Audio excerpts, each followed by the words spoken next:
What? Mrs. Horsham, do you understand what was found in the garden?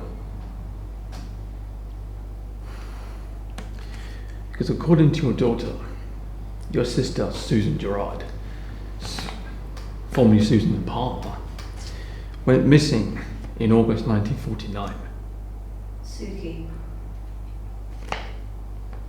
Was that what you called her? Okay, so Suki went missing 70 years ago and you've never seen her since? The glass smashed and the birds flew round her head. That's what the mad woman said, but I didn't listen. Suki hated those birds. She was frightened of them.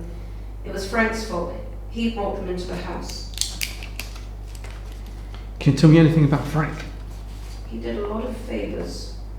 He shouted at her once. He shouted at Suki. My dad never liked him. Had Frank had something to do with Elizabeth's house, Maud? Please tell me. Frank did a lot of favours. He helped that woman's sister move there, to the new houses, long time before Elizabeth, long time. Frank and Suki were going to move there too, he promised her. You liked Frank, didn't you? But tell me, what is it about him you liked? He loved Suki. He'll be here in a minute.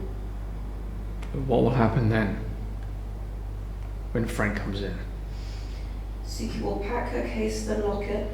Then Frank will come in. She'll say, I thought you were in London, and he'll say he came back to stop her leaving. And he'll beg her, and she'll say that she has to because she likes the birds.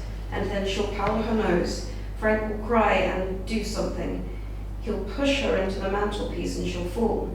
And the glass dome will crash on her, and the birds will tumble out around her head. Then Frank will put her into a tea chest and bury her in the garden of the new houses where no one lived.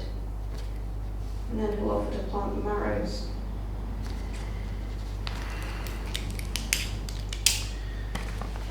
I'm going to ask you one last time, okay? Tell me what will happen when Frank comes in.